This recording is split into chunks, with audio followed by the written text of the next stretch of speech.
Pinilit na pumirma sa pagsasali ng ari-arian habang kumpirmadong nagdadalang tao. Habang namamaluktot si Celestina sa malamig na sahig, masayang nagbubukas ng champagne si Javier at ang kanyang kirida gamit ang yaman ng pamilya Montenegro. Isa ka lang makinang pang-anak at kasangkapan para sa upuan ko. Malamig na inapakan ni Javier ang resulta ng ultrasound. Nilapastangan ang huling pag-asa.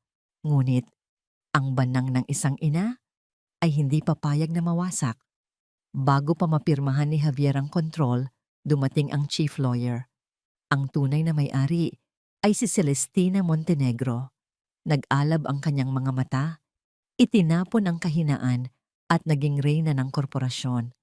Walang karapatan ang isang traidor na hawakan ang imperyo ng anak ko. Sisimutin ba ni Celestina ang yaman ng walang kwentang asawa? O may mas matindi pang parusang naghihintay? Hinaplos ni Celestina Celeste Reyes Montenegro ang kanyang bahagyang umuumbok na tiyan. Isang ngiti ang sumilay sa kanyang mga labi. Sa loob ng 5 taon nilang pagsasama ni Javier, ito na ang pinakahihintay niyang sandali. Ito ang bubuo sa kanilang pamilya. Ito ang magiging selyo ng kanilang pagmamahalan. Ang bango ng espesyal na adobo na niluluto niya ay tila halimuyak ng tagumpay. Isang tagumpay na hindi nasusukat sa mga numero sa stock market o sa dami ng gusaling na ipatayo ng kanilang kumpanya. Ito ay tagumpay ng isang pusong nagmahal at naghintay. Para sa gabing ito, hindi siya si Celestina Montenegro, ang tagapagmana ng Montenegro Holdings. Siya lang si Celeste, ang asawa ni Javier, ang ina ng dinadala niya. Maingat niyang inayos ang mesa para sa dalawa. Mga kandila, mamahaling alak, at ang paboritong pagkain ng kanyang asawa. Perpekto. Lahat ay dapat maging perpekto. Pinaghandaan niya ang gabing ito ng buong puso, tulad ng paghahanda niya sa sarili sa loob ng maraming taon para maging karapat-dapat na asawa para kay Javier. Ipinagpalit niya ang kanyang business suit para sa isang simpleng bestida, ang boardroom para sa kusina, at ang kapangyarihan para sa pag-ibig. At para sa kanya, sulit ang lahat. Isang ugong mula sa garahe ang nagpahinto sa kanyang ginagawa. Nandito na si Javier. Agad na kumabog ang kanyang dibdib sa pananabik. Sinalubong niya ito sa may pinto. Isang matamis na ngiti ang nakapaskil sa kanyang muka. "Welcome home, mahal," bati niya. Bumaba si Javier mula sa kanyang mamahaling sasakyan, guwapo at makisig gaya ng dati sa kanyang suot na corporate attire. Sa mga mata ng lahat, si Javier Santos ay isang perpektong ginoo, matagumpay, mapagmahal at tapat. Ngumiti ito pabalik, isang ngiting kayang magpatunaw ng kahit sinong babae. "I'm home, mahal ko. And what's this? May okasyon ba na nakalimutan ko?" Tanong nito habang inaabot ang isang bouquet ng mga puting rosas, ang kanyang paborito. Kinilig si Celeste. Hindi ito nakakalimot. "Wala naman. I just missed you so much today," malambing niyang sagot. Habang kinukuha ang mga bulaklak at nilalanghap ang bango nito, niyakap siya ni Javier mula sa likod habang inaayos niya ang mga bulaklak sa florera. "Mukhang masarap ang niluluto mo. You always know how to spoil me, Celeste." Humarap si Celeste sa kanya, ang mga mata ay nagniningning. "Para sa'yo, lahat gagawin ko." Habang kumakain sila, ramdam ni Celeste ang pananabik. Ito na ang tamang oras. Pagkatapos ng ilang minutong kwentuhan tungkol sa araw nila, huminga siya ng malalim. "Javier, may sasabihin ako sa'yo." Panimula niya, ang boses ay bahagyang nanginginig. Tumingin si Javier sa kanya, puno ng pag-aalala ang mukha. "May problema ba, mahal? You look nervous." Umiling si Celeste at dahan-dahang kinuha ang kamay ng asawa at ipinatong sa kanyang tiyan. "Hindi problema, mahal. Isa itong biyaya." Napakunot ang noo ni Javier. Hindi pa rin naiintindihan ang ibig niyang sabihin. "Javier," sabi ni Celeste. Mga luha ng kaligayahan ang nagsisimulang mamuo sa kanyang mga mata. Magiging tatay ka na. Buntis ako. Sandaling natigilan si Javier. Ang nangiti sa kanyang labi ay tila nag-alinlangan ng isang segundo bago muling bumalik, mas malapad at mas masigla kaysa kanina. Ngunit para sa isang sandali, nakita ni Celeste ang pag-aalinlangan doon. O baka guni-guni niya lang iyon dahil sa sobrang kaba. Talaga? Mahal, totoo ba yan? Tumayo si Javier at niyakap siya ng mahigpit. Diyos ko, ito na ang pinakamagandang balita sa buong buhay ko. Magkaka-baby na tayo. Binuhat siya ni Javier at inikot-ikot habang pareho silang tumatawa. Sa mga sandaling iyon, nawala ang lahat ng pagdududa ni Celeste. Ito ang lalaking pinakamamahal niya. Ito ang pamilyang pinapangarap niya. Masaya si Javier. Masaya sila. I need to take a shower. Pagkatapos, magse-celebrate tayo ng husto. Sabi ni Javier matapos siyang ibaba. Hinalikan siya nito sa noo at nagmamadaling umakyat sa kanilang silid. Naiwan si Celeste sa hapagkainan. Ang puso ay lumulundag sa tuwa. Hinaplos niyang muli ang kanyang tiyan. Narinig mo yon, baby? Masayang masaya ang daddy mo. Inayos niya ang mga pinagkainan. Ang nangiti ay hindi maalis sa kanyang mukha. Nang mapadaan siya sa coffee table sa sala, kung saan iniwan ni Javier ang kanyang coat at cellphone, bigla itong umilaw at nag-vibrate. Isang text message. Hindi niya ugaling pakialaman ang telepono ng asawa, ngunit ang pangalan na lumabas sa screen ay nagpatigil sa kanyang mundo. Kat. Sino si Kat? Wala siyang maalalang katrabaho o kaibigan si Javier na may ganoong pangalan. At ang mensahe sa ilalim nito, kahit hindi niya pa binubuksan, nababasa niya ang preview. Miss you. See you tomorrow at our spot. Biglang nanlamig ang buong katawan ni Celeste. Ang adobo na kanina'y napakabango ay tila naging singaw ng pagkakanulo. Ang mga kandilang nagbibigay liwanag ay tila mga saksi sa isang kasinungalingan. Ang I love you ni Javier kanina ay umalingaw-ngaw sa kanyang tainga. Ngunit ngayon, ito'y tunog na hungkag at walang buhay. Dahan-dahan niyang nilapitan ang telepono. Ang kanyang kamay ay nanginginig habang papalapit ito sa screen. Isang pindot lang, at malalaman niya ang katotohanan. Isang pindot lang at posibleng gumuho ang perpektong mundong kanyang binuo. Dapat ba niyang buksan? O dapat ba siyang magtiwala at baliwalain ito at patuloy na mamuhay sa perpektong kasinungalingan? Ang daliri ni Celeste ay nanatiling suspendido sa ere. Ilang milimetro lamang ang layo mula sa screen ng telepono. Ang bawat tibok ng kanyang puso ay isang malakas na dagundong sa kanyang dibdib, umaalingaw-ngaw sa katahimikan ng kanilang marangyang tahanan. Pinili niyang huwag itong buksan. Sa halip, dahan-dahan niyang ibinalik ang telepono sa coffee table na para bang ito'y isang bombang anumang oras ay sasabog. Pilit niyang pinaniwala ang sarili.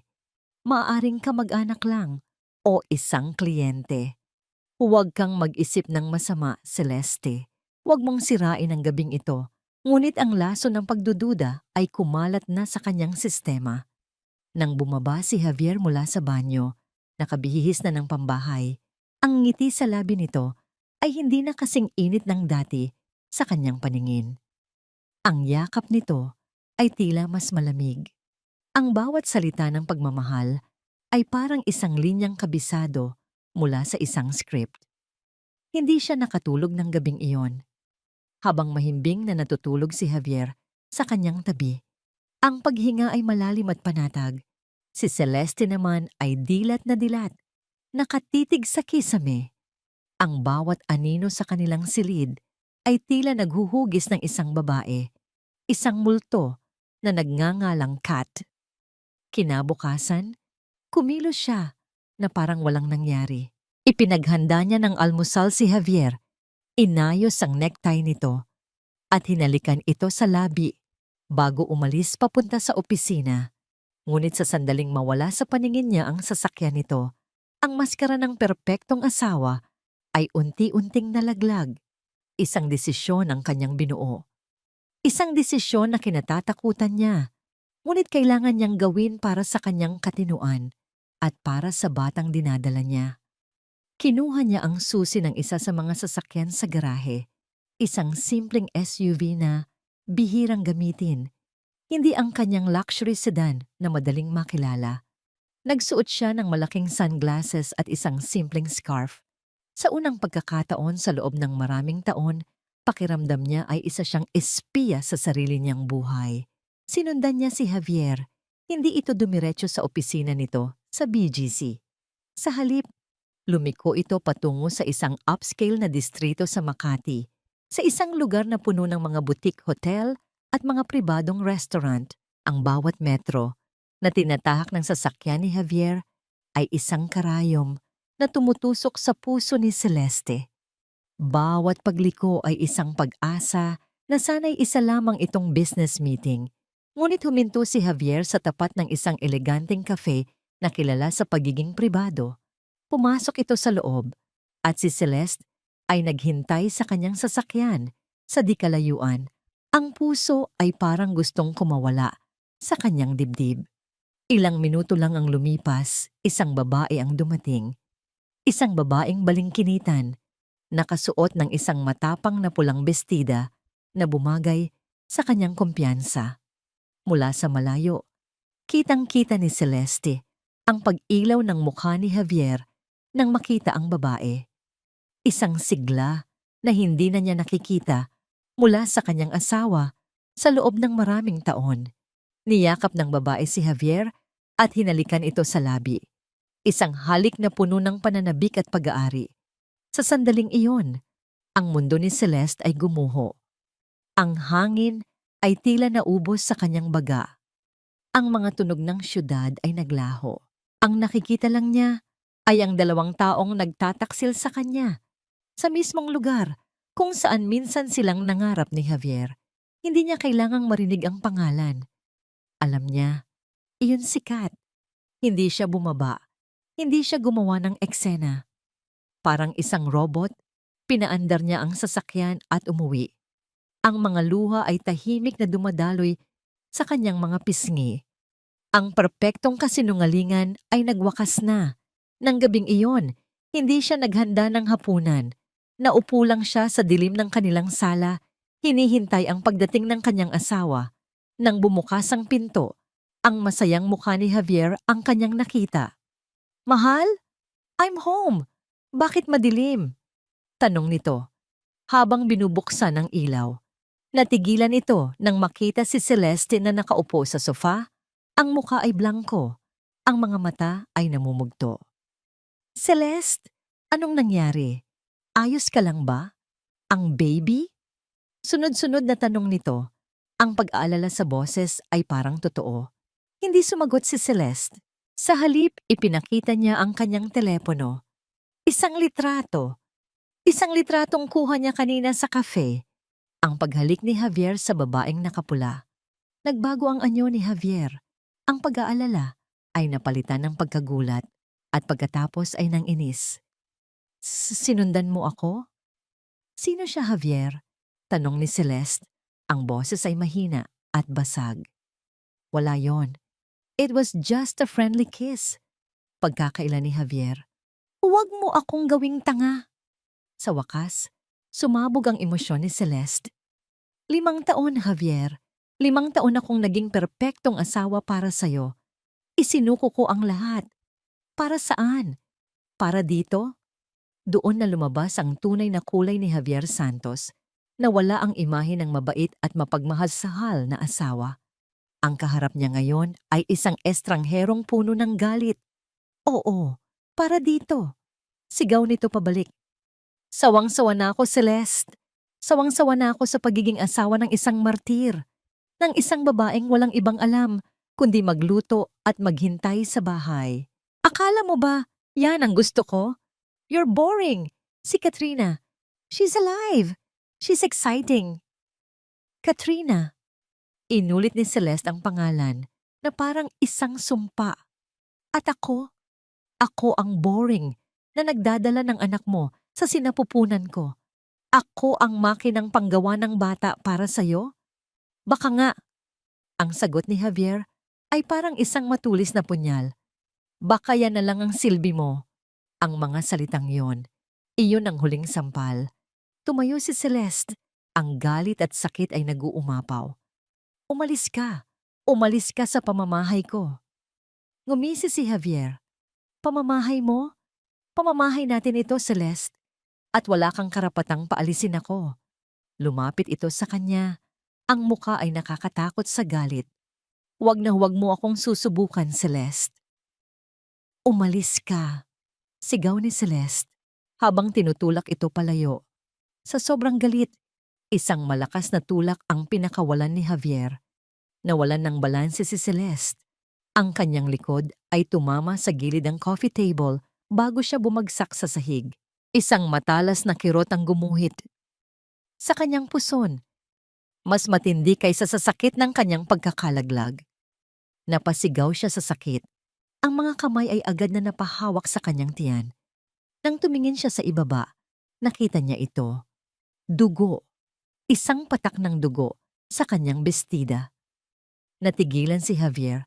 Ang galit sa kanyang muka ay biglang napalitan ng takot. Si Celeste. Ngunit hindi na siya pinakinggan ni Celeste.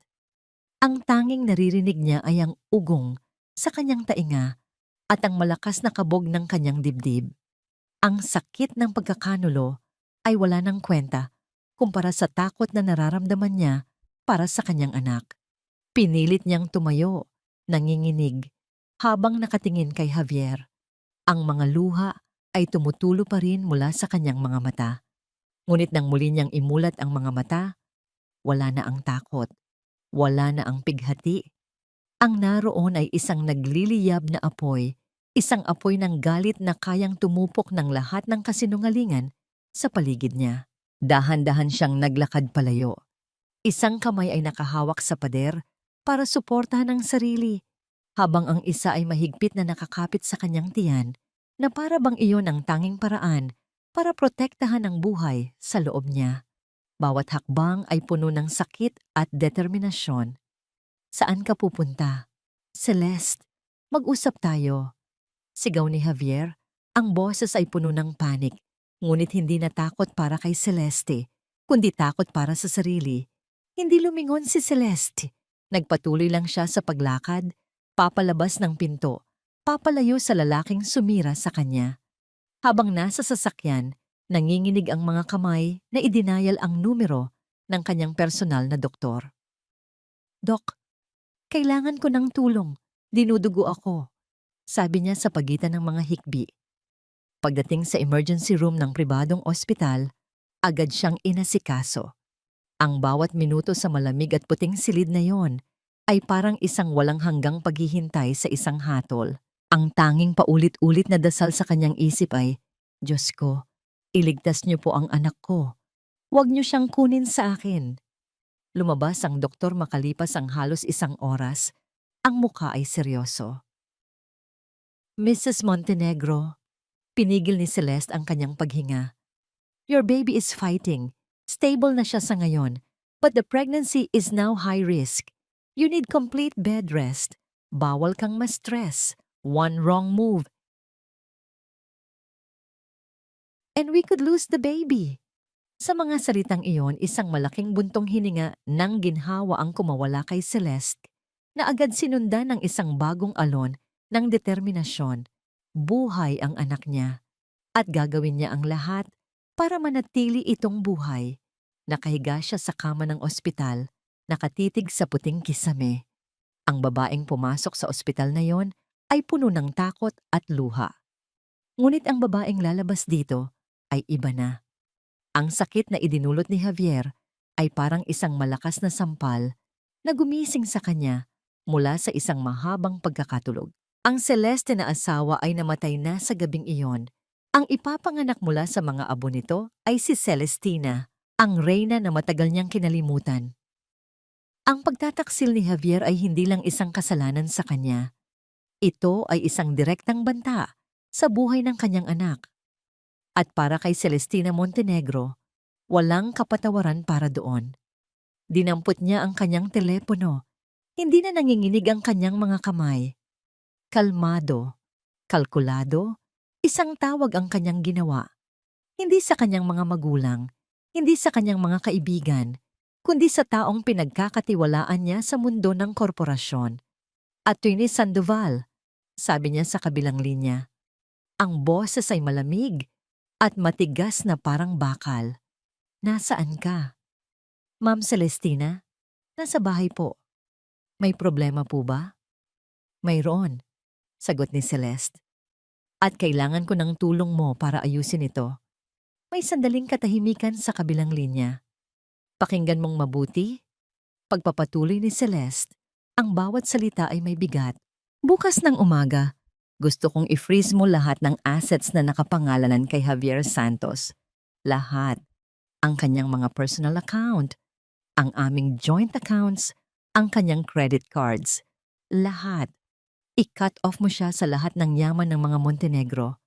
Pero ma'am, gawin mo, mariing utos ni Celeste. At may isa pa. Huminga siya ng malalim habang nakatingin sa bintana sa madilim na kalangitan ng gabi. Magpatawag ka ng isang emergency board meeting para sa Montenegro Holdings sa lalong madaling panahon. Anong agenda, ma'am? Isang mapait na ngiti ang sumilay sa labi ni Celeste. Hinaplos niya ang kanyang tiyan na parang humuhugot ng lakas mula sa maliit na buhay sa loob nito. Sabihin mo sa kanila, sabi niya, ang boses ay puno ng kapangyarihan na matagal nang natutulog. The Queen is back. Kinabukasan, lumabas si Celestina Montenegro sa ospital hindi bilang isang biktima, kundi bilang isang general na patungo sa digmaan. Ang mga doktor ay nag-utos ng complete bed rest, ngunit para sa kanya, ang paghiga ay isang anyo ng pagsuko.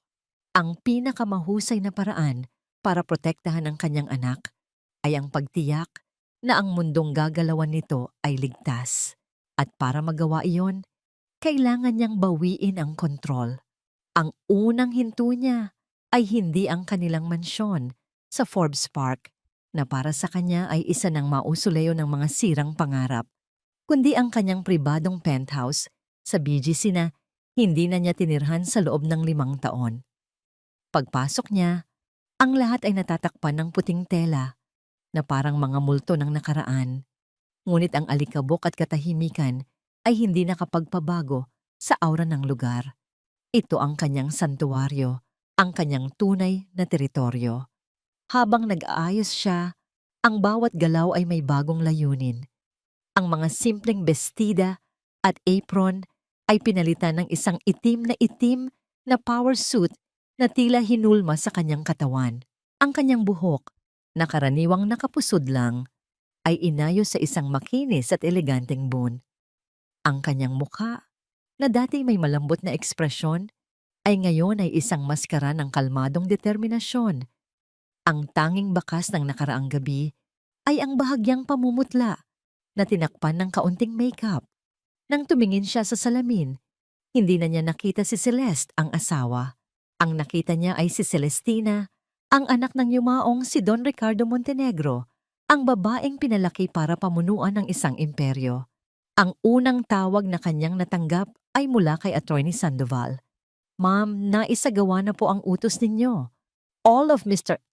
Santos's assets linked to the Montenegro accounts have been frozen. Good. Simpleng sagot ni Celestina. Ang boses ay walang emosyon. And the board meeting? Nakaset na po bukas ng umaga, 9 a.m. sharp. Naipadala na ang notice sa lahat ng board members. Javier Santos and Ricardo Montenegro have confirmed their attendance. Excellent, sabi ni Celestina. I'll see you tomorrow? Habang papalapit ang oras ng pagpupulong, isang tawag ang pumasok sa kanyang telepono. Numero ni Javier. Ilang beses itong tumawag, sunod-sunod, puno ng galit at pagkalito. Hindi niya ito sinagot. Sa halip, pinanood lang niya ang screen. Isang maliit na ngisi ang gumuhit sa kanyang mga labi. Ang katahimikan niya ang kanyang unang ganti. Hayaan mong magtaka siya. Hayaan mong matakot siya. Pagkatapos ay pumasok ang mga text message. Celeste, what the hell is going on? Bakit hindi gumagana ang mga card ko? Answer my calls. Nag-aalala ako sa'yo. Where are you? Kung laro ito, itigil mo na. Hindi nakakatuwa. Laro? Naisip ni Celestina. Javier, hindi mo pa alam. Ang laro ay ngayon palang magsisimula. Ang huling tawag na kanyang sinagot bago maghanda ay mula sa kanyang pinakamatapat na executive assistant, si Rina, na pansamantala niyang inilipat sa ibang departamento nang siya'y magpakasal. Ma'am Celestina, it's really you? Nanginginig ang boses ni Rina sa kabilang linya, halo-halong gulat at saya. Nakatanggap po ako ng notice. Babalik na po kayo? Yes, Rina, I'm back, sabi ni Celestina. At sa unang pagkakataon, may bahid ng init sa kanyang boses. And I need you by my side. I need a full report on the company's performance for the last 2 years, focusing on projects handled by Javier Santos and financial movements approved by Ricardo Montenegro. I need it on my desk before the meeting tomorrow. But ma'am, that's almost impossible. I didn't hire you for what's possible, Rina.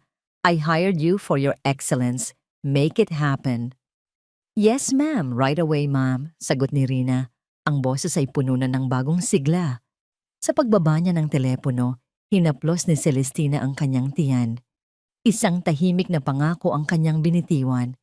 Para sa iyo ito, anak.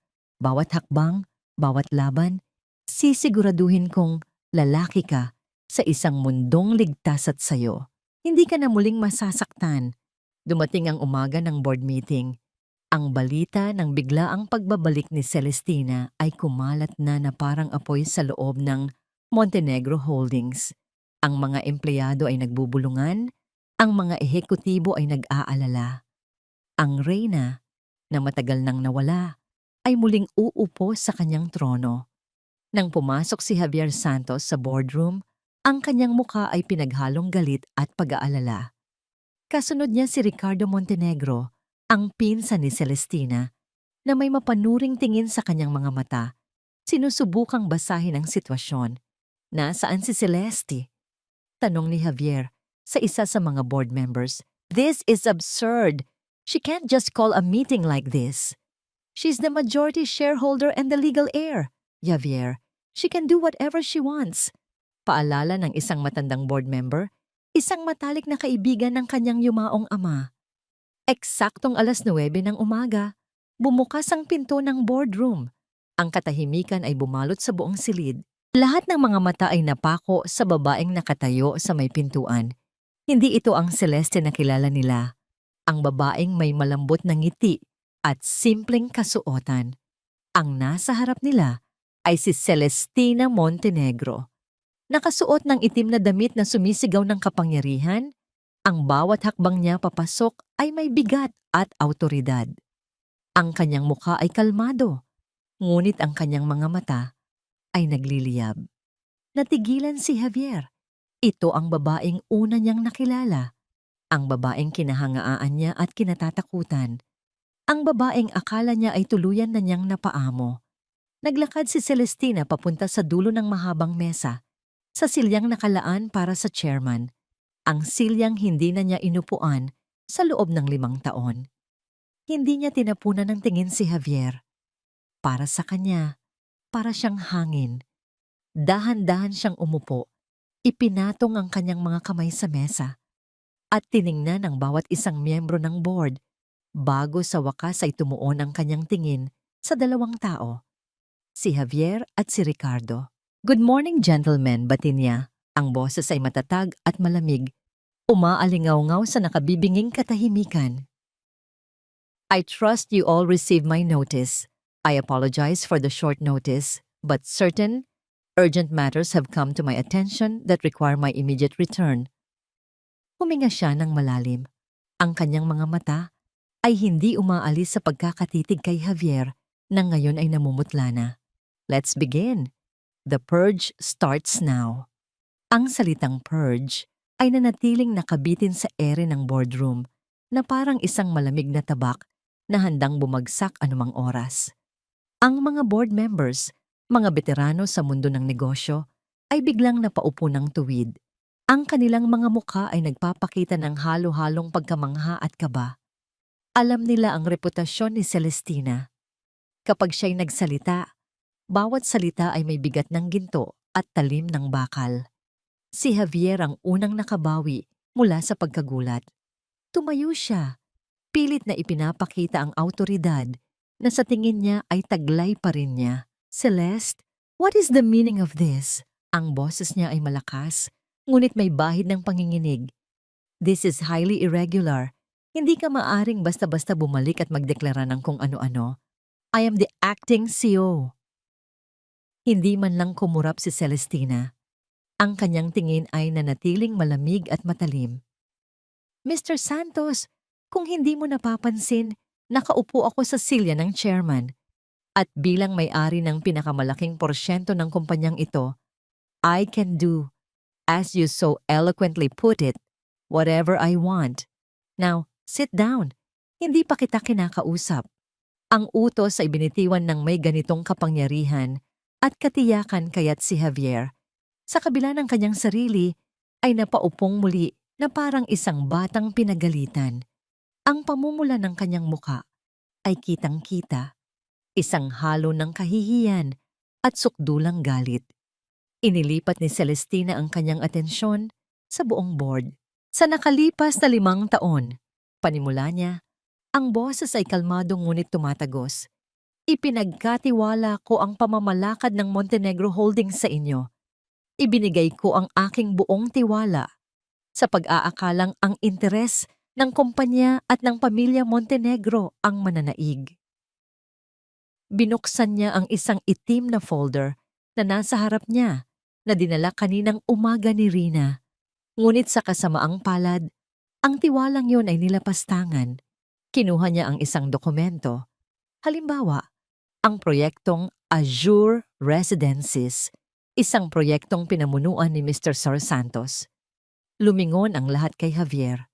Ayon sa ulat, ang proyektong ito ay nalugi ng 15% dahil sa unforeseen logistical costs. Pagpapatuloy ni Celestina, ang kanyang mga mata ay hindi inaalis sa papeles. Ngunit ayon sa aking pagsusuri, ang logistical costs na ito ay napunta sa isang supplier na pagmamay-ari, coincidentally, ng bayaw ng isang Katrina Diaz.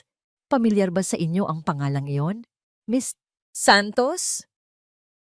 Nanigas si Javier sa kanyang kinauupuan. Ang pangalan ni Katrina na binigkas sa loob ng sagradong silid na yon ay parang isang malakas na sampal sa kanyang mukha. Nagsimulang magbulungan ang mga miyembro ng board. Bago pa man makasagot si Javier, nagpatuloy si Celestina. Kumuha siya ng isa pang papel. Pangalawa, ang biglaang pagbenta natin ng shares sa isang promising tech startup noong nakaraang taon. Isang desisyon na inaprubahan ng ating Finance Committee sa pangunguna ng aking pinsan, si Mr. Ricardo Montenegro. Napalingon naman ang lahat kay Ricardo na hanggang sa sandaling iyon ay tahimik lang na nagmamasid. Ang dahilan na ibinigay ay market volatility, sabi ni Celestina. Ngunit 3 linggo matapos nating ibenta ang ating shares sa napakamurang halaga, ang startup na yon ay binili ng isang mas malaking kumpanya at ang halaga ng shares ay tumaas ng 300%. Ang tanong, sino ang bumili ng ating shares? Isang holding company na nakarehistro sa Cayman Islands. Isang kumpanyang may mga koneksyon, Mr. Montenegro, sa inyong mga personal na offshore accounts. Kung kanina ay namumutla si Javier, ngayon naman ay si Ricardo na ang nawalan ng kulay sa mukha. Ang kanyang karaniwang kalmadong itsura ay napalitan ng hindi maitagong pagkataranta. That's a baseless accusation. Depensa ni Ricardo, ang boses ay tumaas. Wala kang pruweba. Wala pa. Mahinahong sagot ni Celestina habang isinasara ang folder. Kaya nga ako bumalik. I am officially announcing that I am reassuming my position as Chairman and CEO of Montenegro Holdings, effective immediately. Sisimulan ko ito sa isang full, independent audit ng lahat ng departamento, simula sa operations at finance. Hindi ka pwedeng gumawa ng ganyan, sigaw ni Javier, tumayong muli. Kailangan ng boto ng board. Really? Tinaasan siya ng kilay ni Celestina. Tumingin siya sa mga mas nakatatandang miyembro ng board, mga lalaking nakasama ng kanyang ama sa pagbuo ng kumpanya. Mr. De Leon, Mr. Roxas, may pagtutol ba kayo sa pagbabalik ng isang Montenegro sa pamumuno ng sarili niyang kumpanya para linisin ang kalat ng mga taong walang utang na loob? Umiling si Mr. De Leon, isang matandang lalaki na may buhok na kulay pilak. Welcome back, Celestina. Matagal ka naming hinintay. Sumang-ayon ang ilan pang miyembro. Ang balanse ng kapangyarihan ay mabilis na nagbago. Nakita ni Javier at Ricardo ang kanilang mga kaalyado na isa-isang umiiwas ng tingin. Ang kanilang mga plano at kasinungalingan ay gumuho sa loob lamang ng ilang minuto. Tumayo si Celestina. Hudyat na tapos na ang pagpupulong. Rina, please escort Mr. Santos and Mr. Montenegro to their respective offices. Siguraduhin mong hindi sila makakalabas ng anumang dokumento. Ang kanilang access sa lahat ng company systems ay suspendido habang isinasagawa ang audit. Ang utos ay malinaw. Hindi lang sila sinuspinde, sila ay mga bilanggo sa kanilang sariling mga opisina. Habang papalabas si Celestina ng boardroom, nilampasan niya si Javier. Huminto siya sandali sa tabi nito, hindi tumitingin, at bumulong ng sapat lang para marinig nito. Sabi mo, ang tanging silbi ko na lang ay maging makinang panggawa ng bata. Pwes, panoorin mo kung paano sisirain ng boring na asawa mo ang lahat ng pinaghirapan mong nakawin. Hindi na niya hinintay ang sagot. Naglakad siya papalabas. Ang tunog ng kanyang mga takong ay umalingaw-ngaw sa pasilyo, isang tunog ng tagumpay. Ngunit habang naglalakad siya pabalik sa kanyang opisina, ang opisina ng kanyang ama, lihim niyang hinawakan ang kanyang tiyan. Ang tapang na ipinakita niya sa loob ay unti-unting napalitan ng pagod. Panalo siya sa unang laban, pero alam niyang malayo pa ang katapusan ng digmaan. At habang nakaupo si Javier sa kanyang opisina, binabantayan ng security, ang galit sa kanyang puso ay umabot sa sukdulan. Isang tawag lang ang kanyang ginawa, gamit ang personal niyang telepono. Ricardo, sabi niya sa nanginginig na boses. She knows. We need to fight back. Harder. Ang unang digmaan ay tapos na. Ngunit ang tunay na labanan para sa Montenegro Holdings ay ngayon pa lamang nagsisimula. Nakatitig lang si Javier Santos sa kanyang mamahaling steak, ngunit wala siyang ganang kumain. Ang kahihiyang inabot niya sa boardroom kanina ay parang isang mapait na lason na nanunuot sa bawat himaymay ng kanyang pagkatao. Ang bawat bulungan sa loob ng opisina, ang bawat umiiwas na tingin ng mga dating kasamahan ay parang mga maliliit na karayom na tumutusok sa kanyang ego. Na-escort siya palabas ng gusali na parang isang kriminal, ang lahat ng access niya ay pinutol. Sa isang iglap, nawala sa kanya ang lahat. Hindi ka ba kakain? Pinaghirapan kong i-reserve ang lugar na to. Inangat ni Javier ang kanyang tingin. Sa harap niya ay si Katrina Diaz, nakasuot ng isang eleganteng damit. Ang muka ay nagpapahayag ng pagkabagot. Siya ang dahilan kung bakit nasira ang lahat. Ngunit siya rin ang tanging kanlungan ni Javier sa mga oras na ito. Wala akong gana, Kat, sagot ni Javier. Ang boses ay pagod at puno ng galit. Alam mo ba ang ginawa ng asawa ko? That witch! She humiliated me in front of everyone. So, anong plano mo? Magmumukmuk ka na lang ba dyan? Tanong ni Katrina. Sabay higop ng wine. May talim sa kanyang boses. Akala ko ba matalino ka? Akala ko ba kaya mong paikutin si Celeste sa mga daliri mo? Iyon na nga ang problema. Ang Celeste na nakaharap ko kanina ay hindi ang asawa ko. She's the old Celestina. Ang babaeng kinatatakutan ng lahat sa business world. Bumalik na siya. Sumandal si Katrina sa kanyang upuan. Isang kalkuladong ngiti ang lumabas sa kanyang mga labi. Well, kung hindi mo kayang talunin ang reyna sa kanyang palasyo, bakit hindi mo sirain ang kanyang kaharian mula sa labas? Napakunot ang noo ni Javier. Anong ibig mong sabihin? Public perception, Javier. Paliwanag ni Katrina. Si Celestina ay isang Montenegro. Ang pangalan nila ay simbolo ng kapangyarihan at integridad.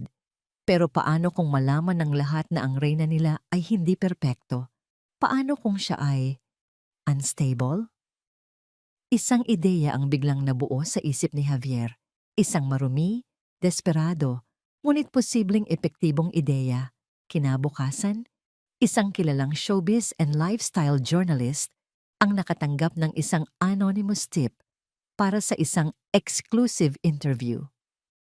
Nagkita sila ni Javier sa isang pribadong lounge ng isang 5-star hotel. Sa harap ng camera at recorder, si Javier Santos ay hindi ang aroganteng COO. Siya ay isang nag-aalalang asawa, isang lalaking nasasaktan para sa kanyang pamilya. Hindi ko na alam ang gagawin ko, sabi ni Javier. Ang kanyang mga mata ay nagpapakita ng perpektong halo ng pagmamahal at pagkalito. Mahal na mahal ko ang asawa ko, si Celeste. Ngunit, mula nang malaman niyang buntis siya, nagbago ang lahat. Huminga siya ng malalim na parang hirap na hirap siyang sabihin ang mga susunod na salita. She's been erratic, paranoid. Isang araw, mahal niya ako. Kinabukasan, inaakusahan niya ako ng kung ano-anong bagay. Itong pagbabalik niya sa kumpanya. Natatakot ako na ito ay sintomas ng isang mas malalim na problema. Baka isang uri ng postpartum depression kahit hindi pa siya nanganganak. So sinasabi mo, Mr. Santos, na ang mga aksyon ni Mrs. Montenegro sa kumpanya ay bunsod ng kanyang mental instability? Tanong ng journalist, hindi makapaniwala sa swerteng dala ng scoop na ito. Ang tanging gusto ko lang ay ang kapakanan niya at ng aming magiging anak. Sabi ni Javier, isang pekeng luha ang pumatak mula sa kanyang mata. Nag-aalala lang ako na sa kanyang kasalukuyang estado, baka makagawa siya ng mga desisyon na ikapapahamak hindi lang ng kumpanya, kundi pati na rin ng kanyang sarili. I'm doing this out of love. Samantala, sa isang liblib na golf course, nagpulong sina Javier at Ricardo. Ang dating magkaalyansa sa kapangyarihan ay ngayon ay magkasabwat sa desperasyon. Maganda ang interview mo. Pinanood ko, sabi ni Ricardo habang naghahanda sa pagpalo. Pinagmukha mo siyang baliw. Iyon ang plano, sagot ni Javier. Habang abala ang lahat sa mental health niya, makakagalaw tayo. Anong nakuha mo para sa akin? Iniabot ni Ricardo ang isang brown envelope. Mga kopya ng ilang internal na proyekto. Mga financial projections. Gamitin mo yan para ipakita sa mga investor na si Celestina ay gumagawa ng mga pabagsak na desisyon. Sabihin mong emotional ang kanyang pamamalakad. At ikaw? Anong gagawin mo sa loob? Ako ang magiging boses ng katwiran. Ngumisi si Ricardo. Ako ang mag-aalala sa kapakanan ng aking pinsan habang unti-unti kong kinukumbinsi ang board na hindi na siya karapat-dapat mamuno. We will break her from the outside and from the inside. Sa kanyang kondo, abala si Katrina sa pagbabasa ng mga online article tungkol sa interview ni Javier.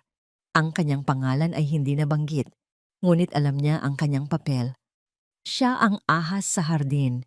Bigla siyang nakaramdam ng kaba.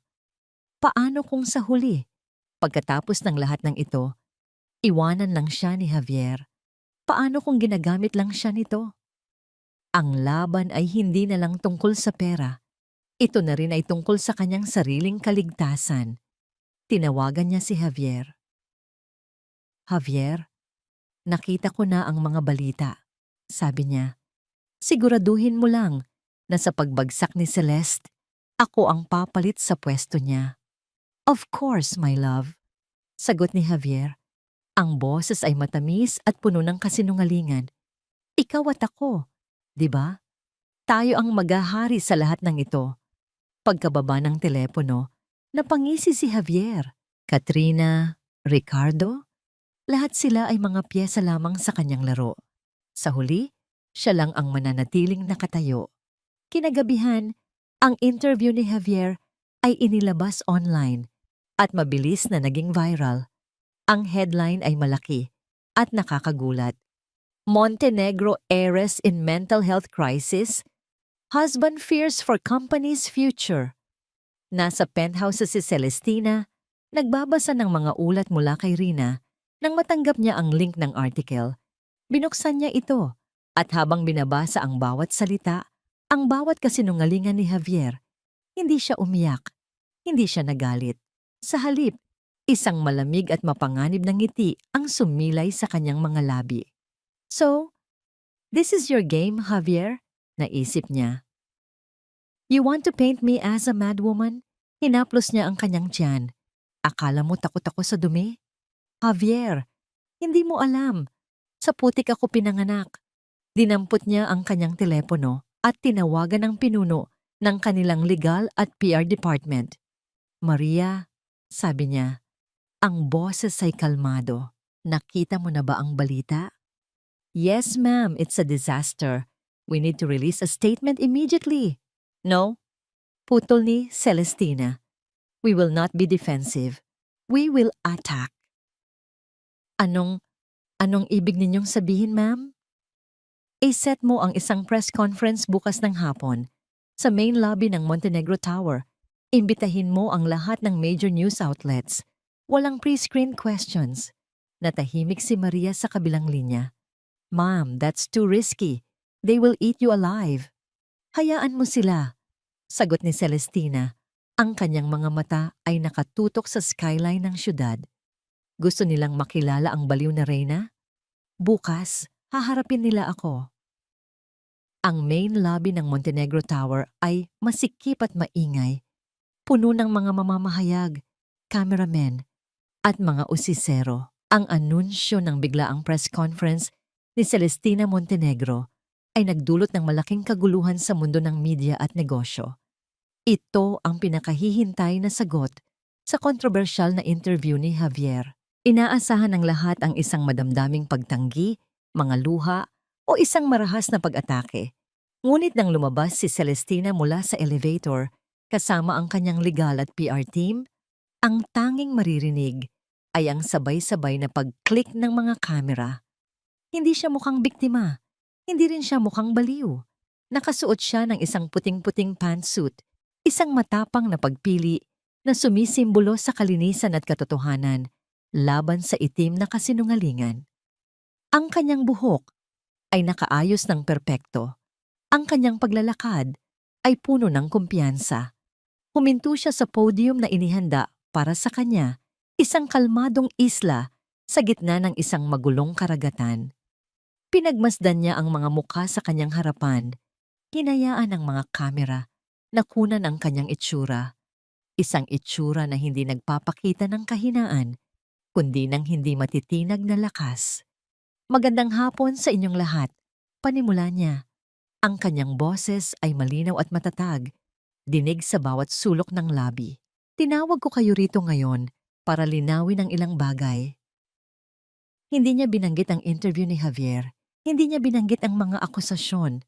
Sa halip, ginawa niya ang isang bagay na hindi inaasahan ng lahat. Sa loob ng 5 taon, pagpapatuloy niya, na mahinga ako sa pamumuno ng Montenegro Holdings para pagtuunan ng pansin ang aking pamilya. Ngunit sa aking pagbabalik, natuklasan ko ang ilang mga irregularities na nangangailangan ng aking buong atensyon. Isinenyas niya si Rina na nag-abot sa kanya ng isang manipis na folder. Ito ay mga paunang resulta lamang ng internal audit na aking isinasagawa, sabi ni Celestina habang itinaas ang folder.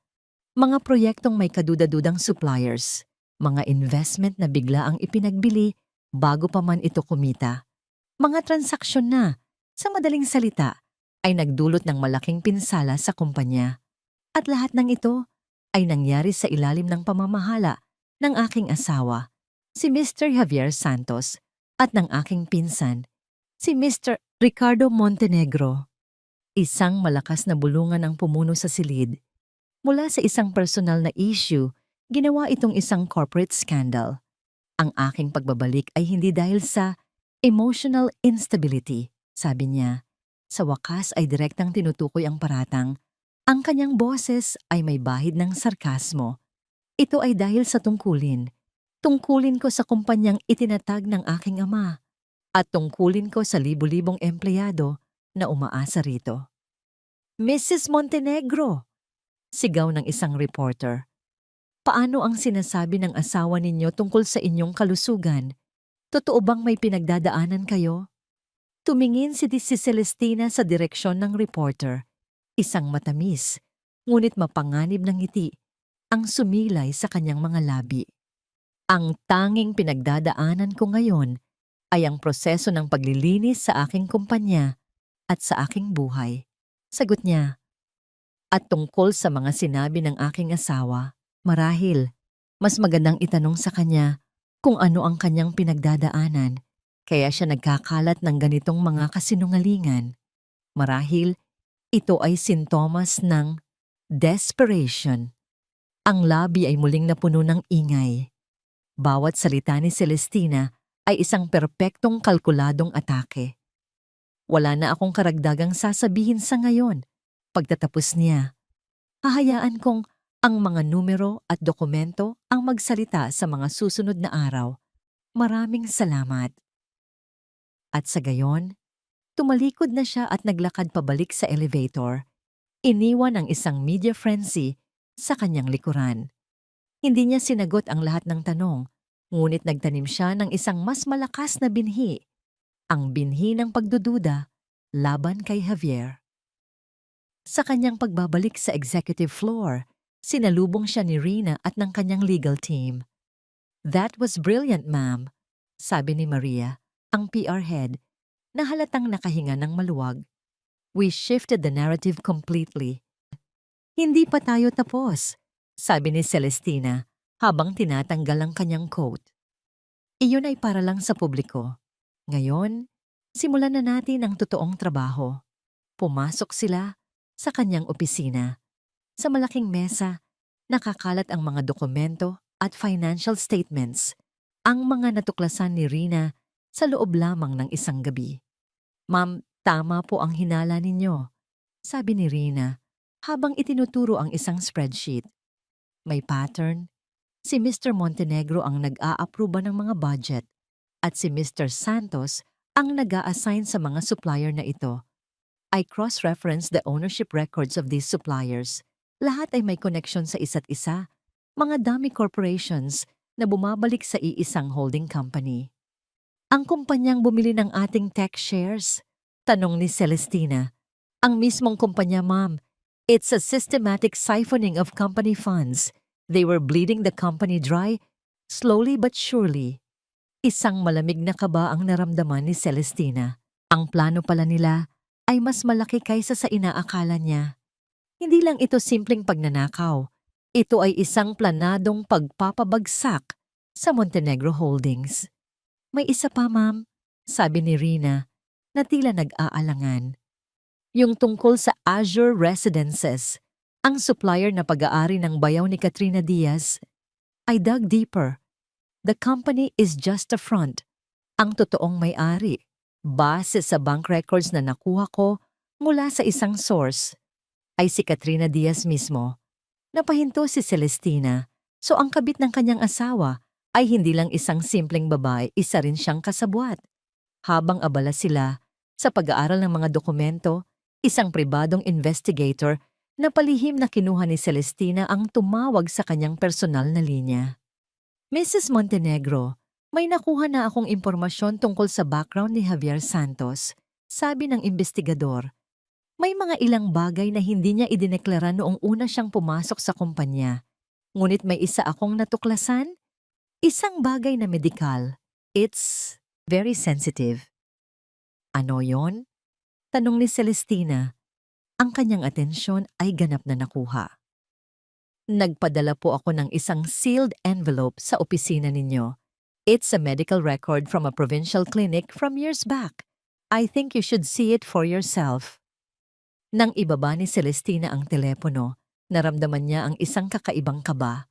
Isang lihim na mas malalim at mas personal kaysa sa mga numero sa papel. Maya-maya, Isang messenger ang dumating.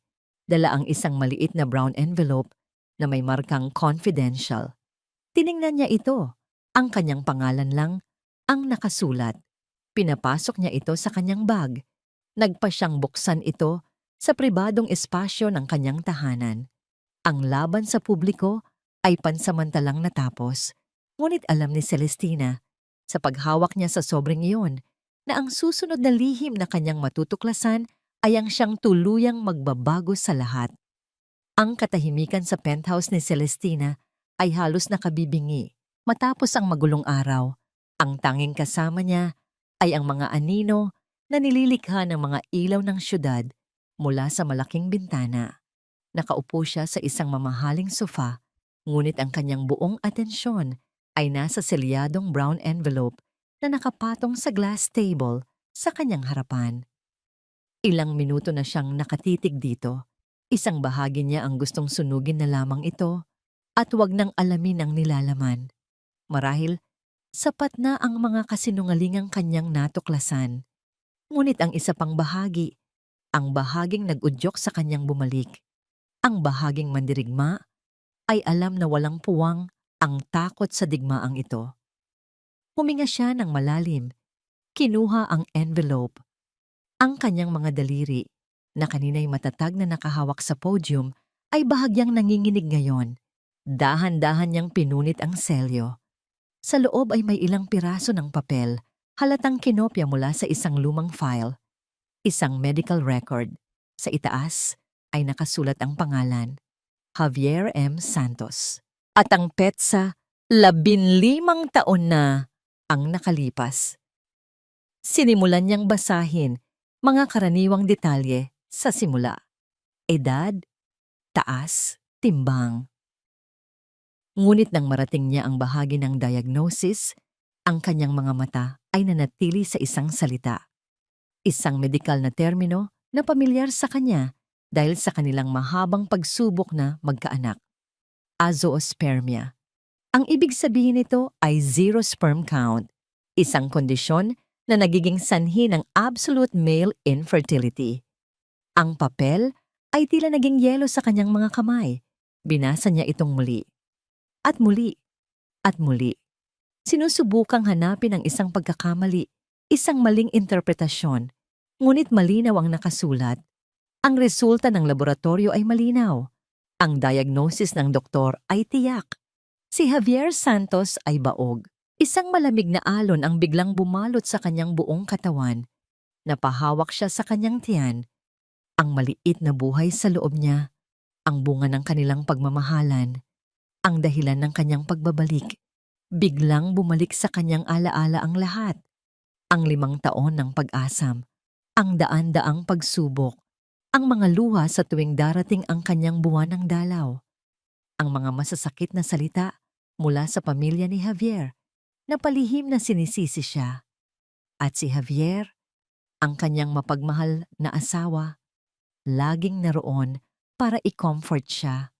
Huwag kang mag-alala, mahal, baka hindi pa lang ito ang tamang oras. Ikaw lang, sapat na sa akin, Celeste, kahit wala tayong anak. Ayokong sumailalim ka sa mga test na yan, nakaka-stress lang sa'yo. Ako, malakas ako. Siguradong walang problema sa akin. Ang mga salitang iyon, na dati tunog pagmamahal at suporta, ay ngayon ay umalingaw-ngaw sa kanyang isipan bilang mga pinakamalakas at pinakamasakit na kasinungalingan. Pinaniwala siya ni Javier sa loob ng 5 taon na siya ang may problema. Hinayaan siyang pasanin ang lahat ng sisi, ang lahat ng kahihiyan, habang alam nito sa simula pa lang ang katotohanan. Hindi. Mas malala pa roon. Hindi lang siya pinaniwalaan. Ginamit siya nito. Ang problema nila ay naging perpektong dahilan para kontrolin siya, para panatilihin siyang abala sa bahay, para ilayo siya sa kumpanya habang isinasagawa nito ang kanyang masamang plano. Ang sakit ay napakabigat, napakatindi, kaya't hindi na siya makaiyak. Ang sakit ay lumagpas na sa mga luha. Ito'y naging isang nagyeyelong galit na kumalat sa bawat ugat ng kanyang katawan. At pagkatapos, Isang mas nakakagimbal na katotohanan ang tumama sa kanya na parang kidlat. Ang batang dinadala niya. Nang halos sumuko na siya sa pag-asang magkakaanak sila, may isang bagay siyang ginawa na hindi niya sinabi kay Javier. Isang huling, desperadong hakbang para iligtas ang kanilang pagsasama. Lihim siyang nagpunta sa isang fertility clinic sa ibang bansa. Sumailalim siya sa proseso ng in vitro fertilization o IVF gamit ang isang anonymous sperm donor. Ang plano niya ay sorpresahin si Javier. Sasabihin niyang isang milagro ang nangyari. Ang mahalaga ay magkakaroon na sila ng anak na bubuo sa kanilang pamilya. Ang batang ito ay hindi anak ni Javier. Ang batang ito ay sa kanya lamang. Ang batang tinulak ni Javier, ang batang halos mamatay dahil sa kanya, ay walang anumang dugong nag-uugnay dito sa kanya. Ang ginawa ni Javier ay hindi lang pananakit sa asawa. Ito ay isang pagtatangka sa buhay ng isang inosenteng bata na wala itong anumang karapatan. Biglang tumayo si Celestina. Ang pag-aalinlangan, ang sakit, ang kalituhan, lahat ay naglaho. Pinalitan ito ng isang bagay na mas dalisay, mas malakas. Isang primal instinct, ang instinct ng isang ina na poprotektahan ang kanyang anak. Napatingin siya sa kanyang refleksyon sa madilim na bintana. Ang babaeng nakatingin pabalik ay hindi na ang babaeng nasasaktan dahil sa isang taksil na asawa. Hindi na rin siya ang chairman na lumalaban para sa isang kumpanya. Ang babaeng yon ay isang ina. Isang leona na handang pumatay para sa kanyang supling. Ang digmaan ay nagbago ng kahulugan. Hindi na ito tungkol sa paghihiganti para sa isang pusong sinugatan. Hindi na ito tungkol sa pagbawi sa isang ninakaw na yaman. Ito na ngayon ay tungkol sa kaligtasan. Ito ay tungkol sa paglikha ng isang mundo kung saan ang kanyang anak ay hindi na muling mapapalapit sa anino ng isang halimaw na nagngangalang Javier Santos. Hinaplos niya ang kanyang tiyan at sa pagkakataong ito, hindi ito isang kilos ng pag-aalala, kundi isang kilos ng panunumpa. Ikaw at ako na lang, anak. Bulong niya sa katahimikan. Ang kanyang boses ay basag, ngunit puno ng determinasyon.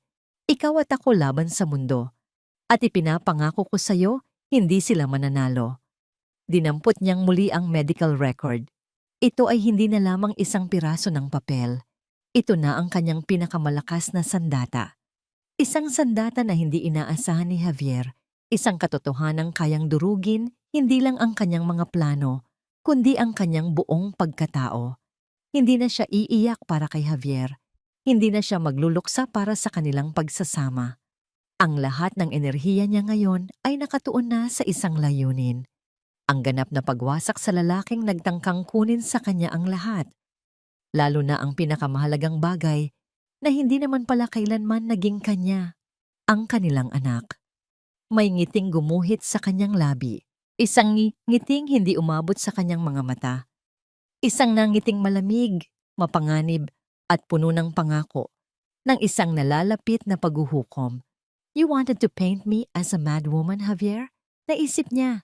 You have no idea what a mother is capable of when her child is threatened. You haven't seen madness yet. Tinawagan niya si Attorney Sandoval, ang kanyang abogado. Hating gabi na. Ngunit alam niyang sasagutin nito. Ma'am Celestina, may problema po ba? Tanong ng abogado. Ang boses ay nag-aantok. Attorney Sandoval, sabi ni Celestina, ang kanyang boses ay kalmado na may nakatagong panganib.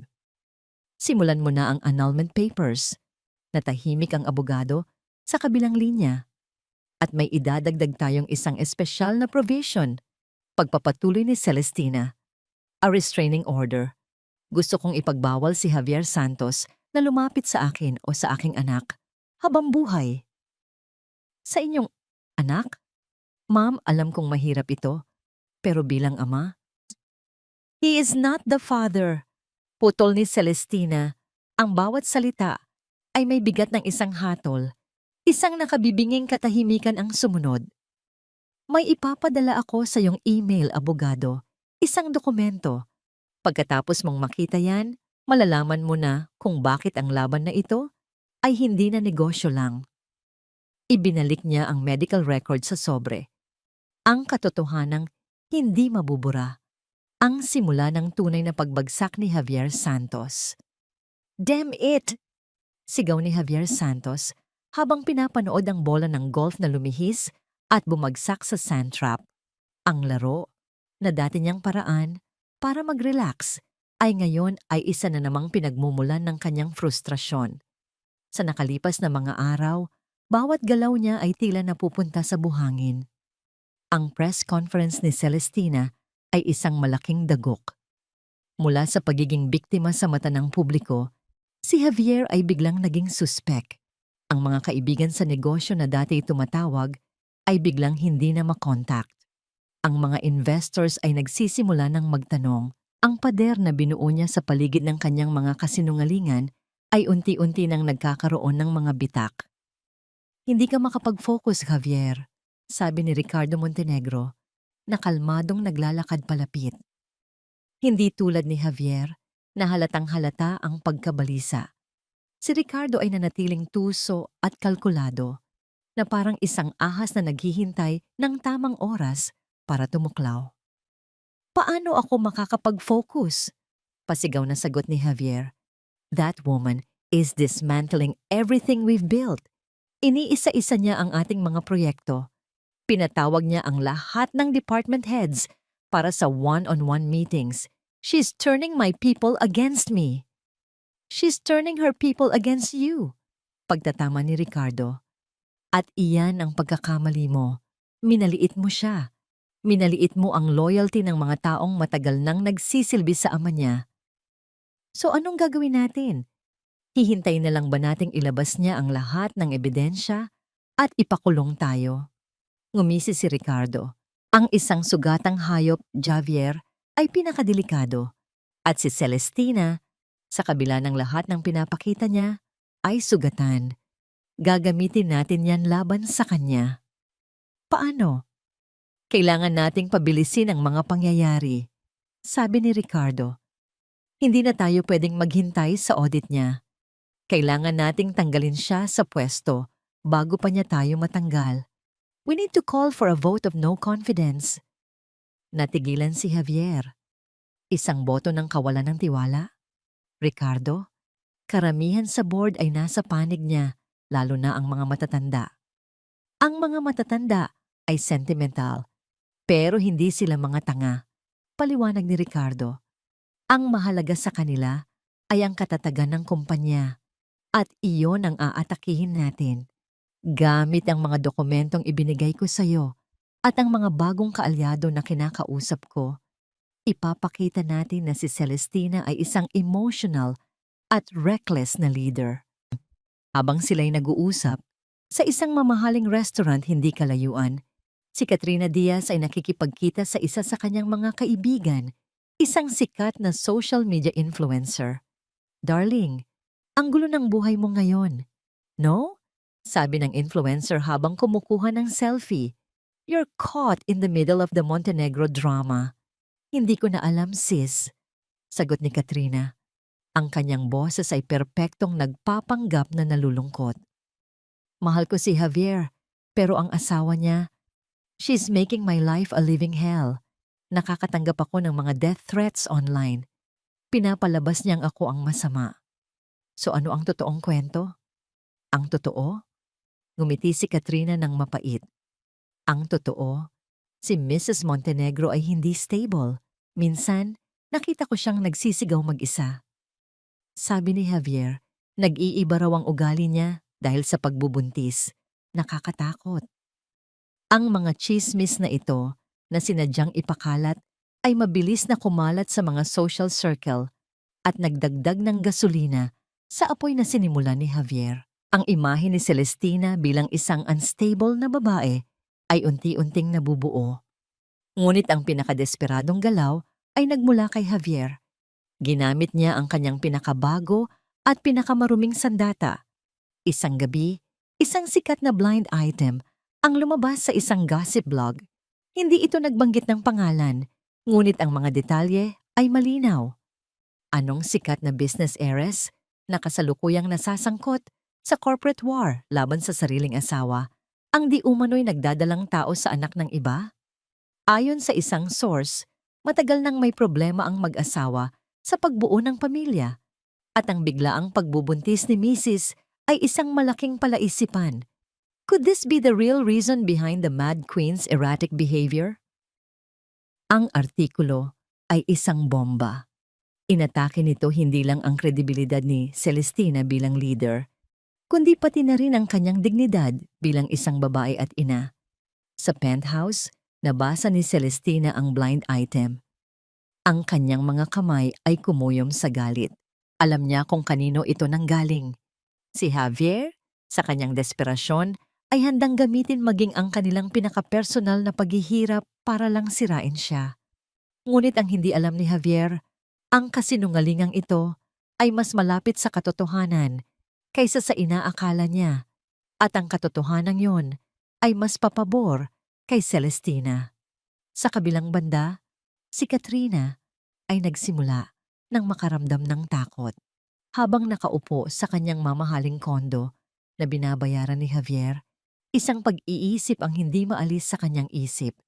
Sa lahat ng ginagawa ni Javier, ang paggamit sa isyu ng bata ay tila napakababa, napakadesperado.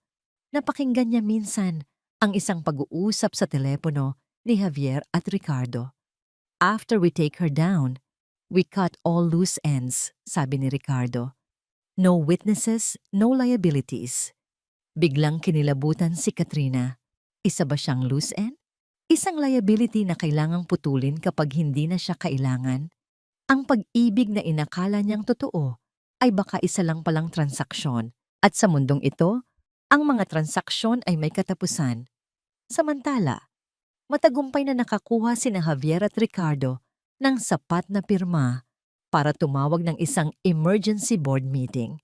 Ang agenda, isang boto para tanggalin si Celestina Montenegro bilang chairman at CEO dahil sa incapacity to lead at actions detrimental to the company's stability. Nakatanggap si Celestina ng opisyal na abiso. Nakatayo siya sa kanyang opisina, hawak ang papel, habang nakatingin sa malawak na syudad sa ibaba. Ang kanyang mga kaaway ay nagsama-sama na para sa huling pag-atake. Itinulak na nila ang lahat ng kanilang pusta sa mesa. "Ma'am, anong gagawin natin?" Nag-aalalang tanong ni Rina. Marami silang nakumbinsing board members. Delikado ang posisyon natin. Hindi lumingon si Celestina. Nanatili siyang kalmado. "Hayaan mo sila, Rina."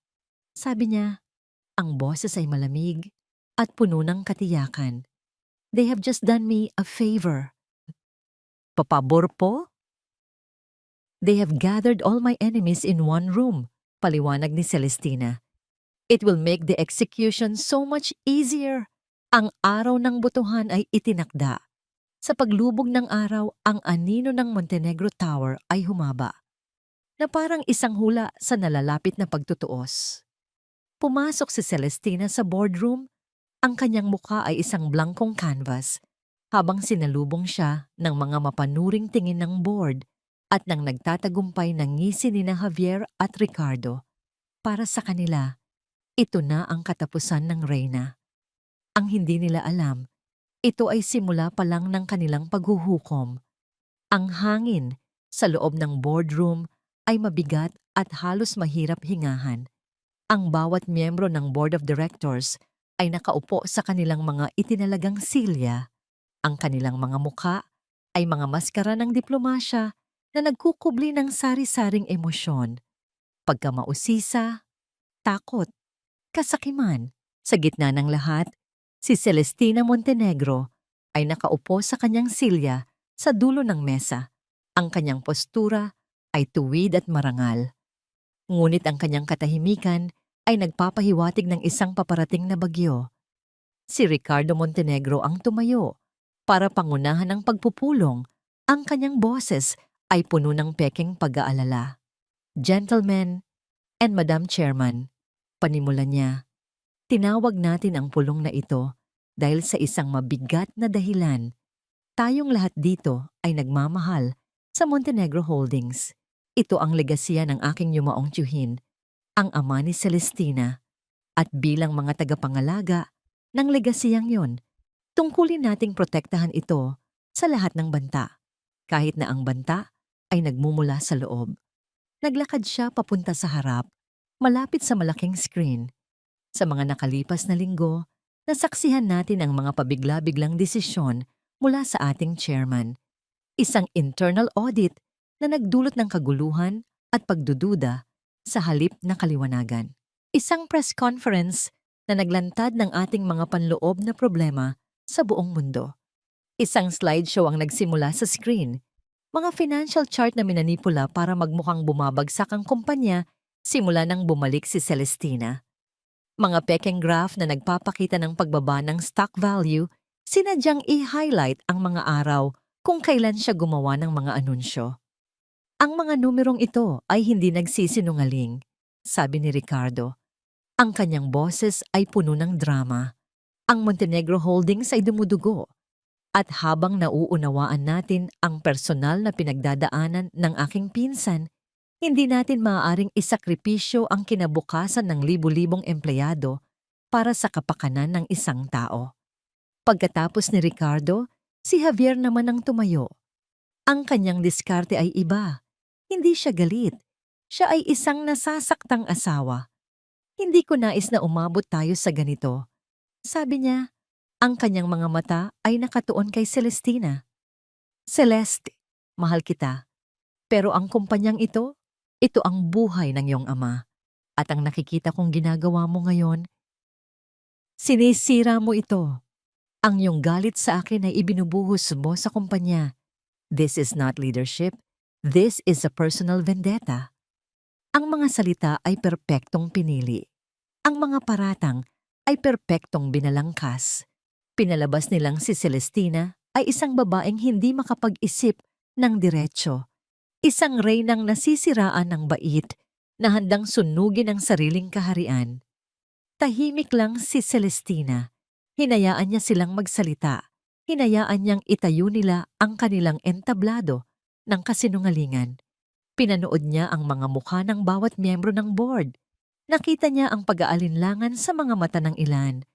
Nakita niya ang pagsang-ayon sa iba, lalo na sa mga binigyan ni Javier at Ricardo ng mga pabor sa nakalipas na mga taon. Ang pinakamasakit na dagok ay dumating mula sa isang hindi niya inaasahan, si Tito Antonio, ang kanyang tiyuhin sa panig ng kanyang ina, ang pinakabatang kapatid ng kanyang mami, at ang taong itinuring niyang pangalawang ama mula nang mamatay si Don Ricardo. Tumayo ito. Ang mukha ay puno ng lungkot. Celeste, iha, sabi nito. Ang boses ay mabibigat. Alam mong mahal kita na parang tunay na anak. Pero sang-ayon ako kay Ricardo. Ang kumpanya ay nalalagay sa alanganin.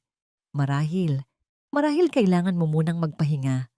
Ayusin ang iyong sarili, ang iyong pamilya. At kapag handa ka na, maaari kang bumalik. Ang mga salita ni Tito Antonio ay parang isang punyal na bumaon sa puso ni Celestina. Ang pagkakanulo mula sa isang kaaway ay inaasahan, ngunit mula sa isang taong pinagkakatiwalaan at minamahal, iyon ay isang sugat na hindi basta-basta naghihilom. Ito ang hudyat na kailangan ng mga nag-aalinlangan. Kung kahit ang sarili niyang tiyuhin ay bumoto laban sa kanya, marahil ay may katotohanan nga sa mga paratang. Nakita ni Celestina ang pagbabago ng ihip ng hangin. Ang mga kaalyado niya ay nagsimulang umiwas ng tingin. Ang suporta na naramdaman niya noong una siyang bumalik ay unti-unting nawawala, na parang buhangin na tinatangay ng alon. Pinanood niya sina Javier at Ricardo. Ang mga ngiti sa kanilang mga labi ay hindi na maitago. Alam nilang panalo na sila. Nasukol na nila ang reyna. Si Celestina ay nag-iisa na ngayon. Ang kanyang mga plano, ang kanyang mga ebidensya ay tila walang saysay sa harap ng isang korte na nahatulan na siya bago pa man magsimula ang paglilitis. Ang lahat ng kanyang pinaghirapan, Sa nakalipas na mga linggo, ay tila gumuho sa isang iglap. Pakiramdam niya ay nasa bingit na siya ng pagkatalo. Kung wala ng ibang diskusyon, sabi ni Ricardo, ang kanyang boses ay puno ng huwad na paggalang. Sisimulan na natin ang botohan. Itinaas niya ang isang kamay.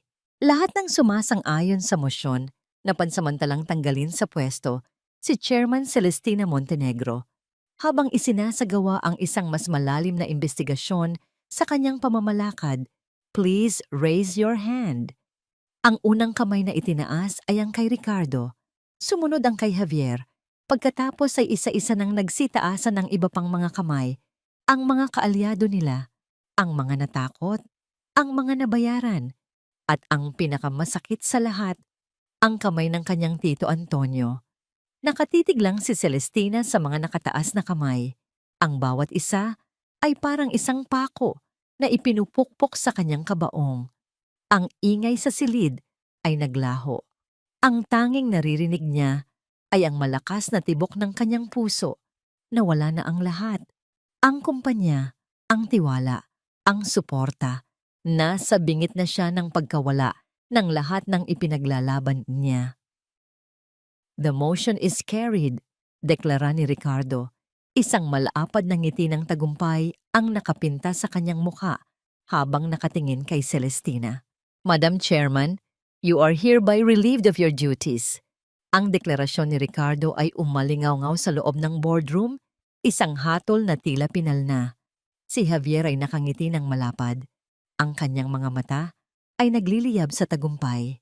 Si Ricardo ay nag-aayos na ng kanyang mga papeles, handa nang umupo sa silya ng kapangyarihan. Ang ibang mga board members ay nagsimula ng mag-usap-usap. Ang tensyon ay napalitan ng isang hindi komportableng pag-iwas. Tila tapos na ang lahat. Ngunit hindi tumayo si Celestina. Hindi siya umiyak. Hindi siya sumigaw. Sa halip, dahan-dahan niyang kinuha ang isang eleganteng fountain pen mula sa kanyang suit. Binuksan niya ito sa isang marahang click, isang tunog na maliit ngunit sapat na para makuha ang atensyon ng lahat. Ang lahat ay muling natahimik at napatingin sa kanya. Sandali, sabi ni Celestina. Ang kanyang boses ay hindi malakas, ngunit ito'y may bigat na pumuno sa buong silid. Pinipilit ang lahat na makinig. Dahan-dahan siyang tumayo, hindi bilang isang natalong reyna, kundi bilang isang hukom na handa nang ibigay ang kanyang sentensya. Bago ninyo tuluyang isara ang pulong na ito, pagpapatuloy niya, ang kanyang mga mata ay matiim na nakatitig sa bawat isa. Nais ko lang magbigay ng aking huling salita. Ngumisi si Ricardo. Celestina, tapos na ang botohan. The board has spoken. I know. Sagot ni Celestina, isang bahagyang nakangiti ang gumuhit sa kanyang mga labi. Isang ngiti na nagpadala ng kaba sa puso ni na Javier at Ricardo. Ngunit ang board ay bumoto base sa impormasyong ibinigay ninyo. Mga minanipulang chart, mga pekeng ulat, at isang madamdaming dula-dulaan ng isang nag-aalalang pinsan at isang nasasaktang asawa. How dare you! Sigaw ni Javier. Hindi siya pinansin ni Celestina. Iwinagayway niya ang kanyang kamay patungo kay Rina na nakatayo sa gilid. Rina, kung maaari. Sa isang iglap, ang malaking screen sa likod ni Celestina na kanina'y nagpapakita ng mga kasinungalingan ni Ricardo ay biglang nag-iba. Ito ngayon ay nagpapakita ng isang serye ng mga bank transfer, milyon-milyong piso na inililipat mula sa mga account ng mga supplier ng Montenegro Holdings patungo sa isang offshore na account, ang mismong account na natuklasan ni Celestina na pag-aari ni Ricardo. Nanlaki ang mga mata ni Ricardo. That's fabricated. Peke yan. Peke ba, pinsan? Tanong ni Celestina. Kung gayon, marahil peke rin ang audio recording na ito. Isang click mula sa laptop ni Rina. Biglang umalingaw-ngaw sa buong boardroom ang boses ni na Javier at Ricardo mula sa kanilang pag-uusap sa golf course. Boses ni Ricardo, ako ang mag-aalala sa kapakanan ng aking pinsan habang unti-unti kong kinukumbinsi ang board na hindi na siya karapat-dapat mamuno. Boses ni Javier, "We will break her from the outside and from the inside." Ang mukha ni Ricardo ay naging kasing puti ng papel. Si Javier ay napanganga, hindi makapaniwala sa kanyang naririnig. Ang mga board members ay napatingin sa kanila. Ang kanilang mga mukha ay puno ng pagkagulat at galit. "Hindi pa ako tapos," sabi ni Celestina. Ang screen ay muling nag-iba. Ipinapakita ngayon ang mga dokumento ng pagmamay-ari ng supplier ng Azure Residences. Ayan ang patunay na ang supplier na binigyan ni Mr. Santos ng isang overpriced na kontrata ay pagmamay-ari mismo ng kanyang kerida, si Miss Katrina Diaz. Ang bulungan ay naging isang malakas na ugong. Ang mga salitang scandal, fraud, at betrayal ay maririnig sa buong silid. Ngunit inireserba ni Celestina ang kanyang huling, pinakamalakas na bala. Tumingin siya na nang diretso kay Javier. Ang kanyang mga mata ay walang emosyon na lalong nakakatakot. "Mr. Santos, sa loob ng maraming linggo, sinira mo ang aking pangalan. Pinalabas mo akong baliw. At ang pinakamasakit sa lahat, ginamit mo ang pinakapersonal na bagay sa ating buhay, ang aking pagbubuntis. Ipinahiwatig mo sa buong mundo na ako ay nagtaksil, na ang batang dinadala ko ay hindi sayo." Lumapit siya kay Javier, na ngayon ay umaatras na sa takot. "Inakusahan mo ako ng pagkakaroon ng anak sa ibang lalaki," sabi ni Celestina. Ang kanyang boses ay mahina, ngunit dinig ng lahat. "But tell me, Javier, how can I be unfaithful to you with a child?" Huminto siya para sa mas matinding epekto. "When you were never capable of giving me one in the first place." Sa huling click ni Rina, ang lumabas sa screen ay hindi na numero o dokumento. Ito ay ang medical record ni Javier Santos. Ang diagnosis na azoospermia ay nakasulat sa malalaking titik na para bang isang hatol mula sa langit. Kung mayroon mang karayom na nahulog sa sahig sa mga sandaling iyon, tiyak na maririnig ito. Ang buong boardroom ay napuno ng isang nakabibinging, ganap na katahimikan. Lahat ng mata ay nakapako kay Javier, na ngayon ay nakatayo na parang isang estatwang gawa sa asin. Ang kanyang mukha ay isang maskara ng purong takot at pagkaduwag. Ang kanyang pinakatatagong lihim, ang pundasyon ng kanyang pagkalalaki at ng kanyang mga kasinungalingan ay nakalantad na para makita ng lahat. Tumingin si Celestina sa kanyang tito Antonio, na ngayon ay nakayuko. Ang mukha ay nakasubsob sa kanyang mga kamay sa sobrang kahihiyan. Pagkatapos, ibinalik niya ang kanyang tingin sa buong board. Ang botohan kanina ay hindi na balido. Deklara niya, ang kanyang boses ay puno ng kapangyarihan at awtoridad. "It was based on deceit. Now, I will ask you again, gentlemen." Ipinatong niya ang kanyang mga kamay sa mesa.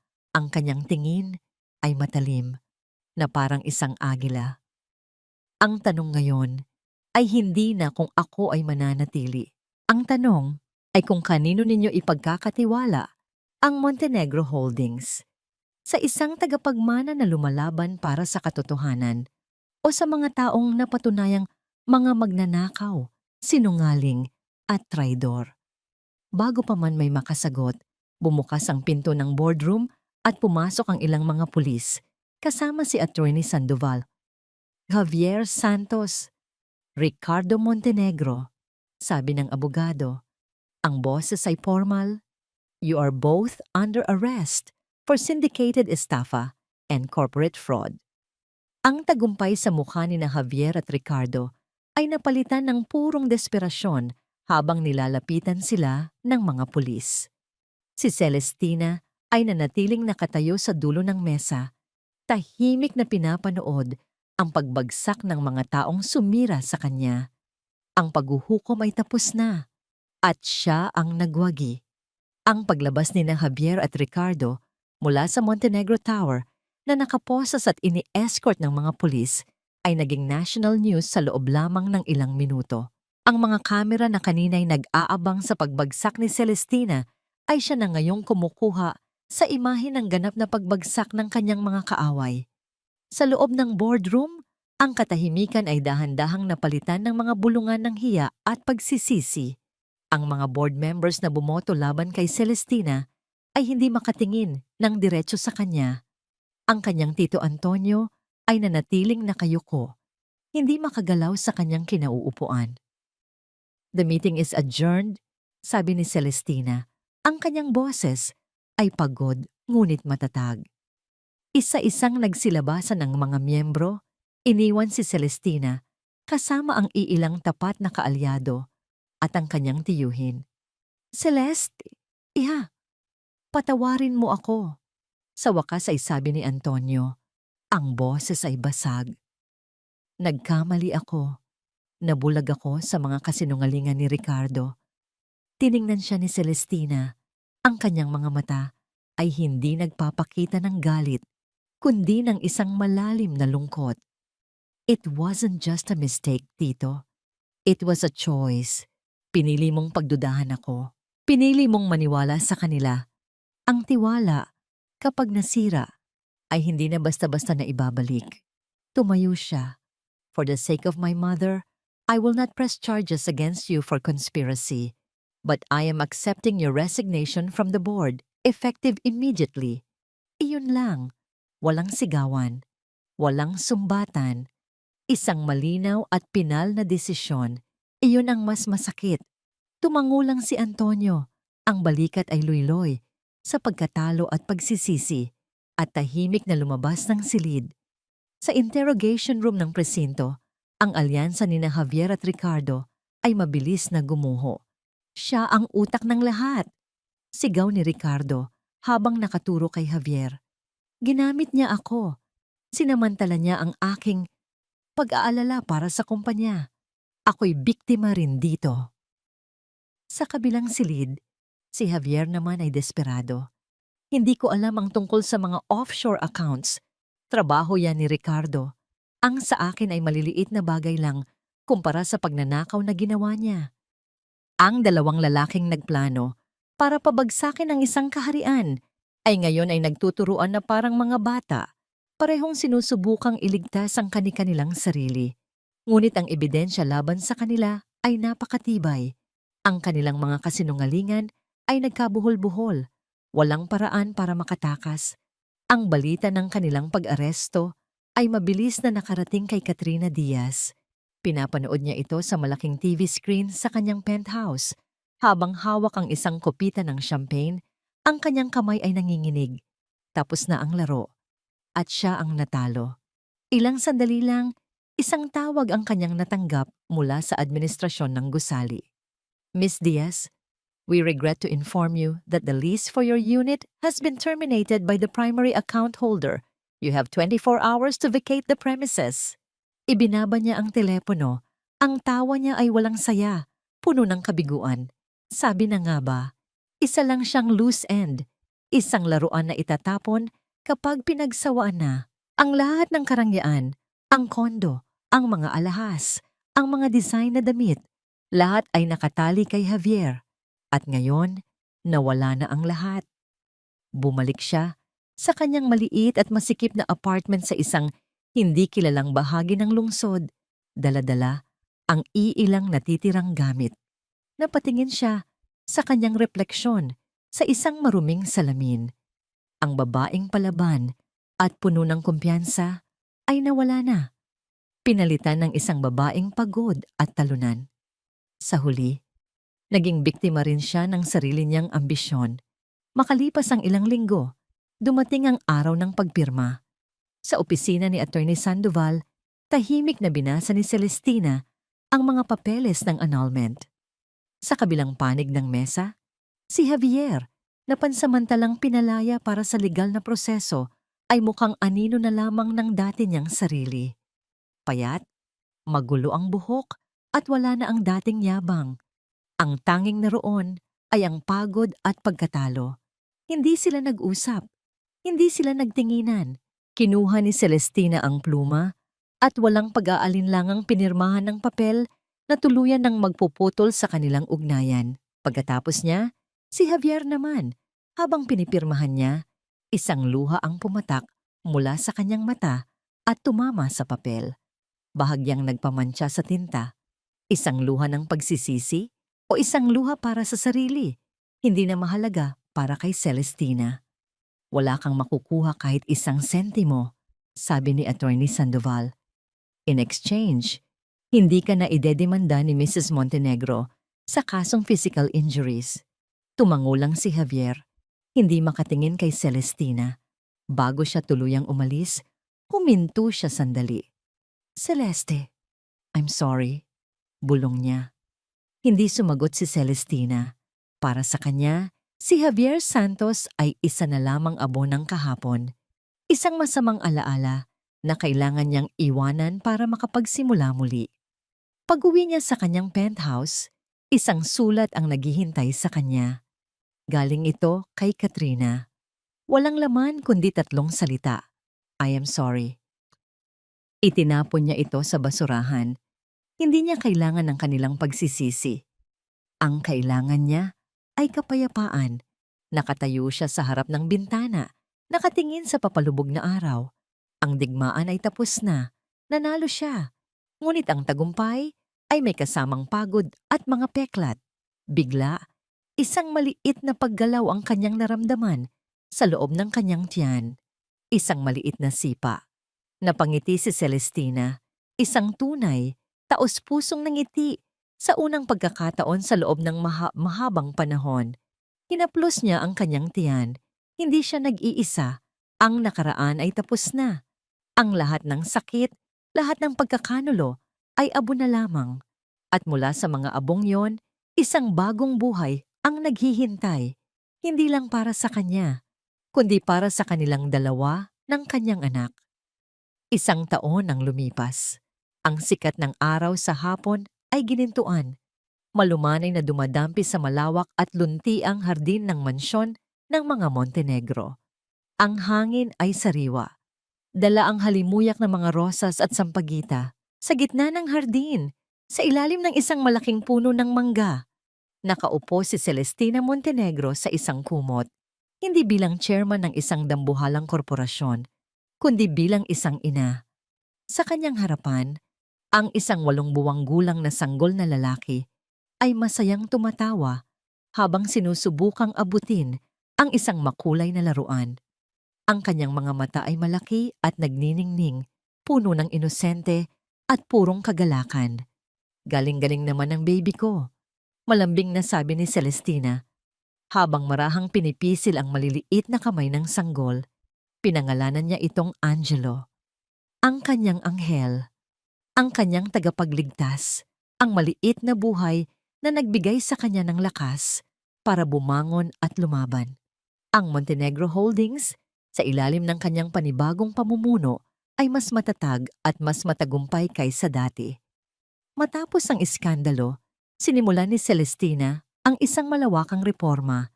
Itinataguyod ang transparency at integridad.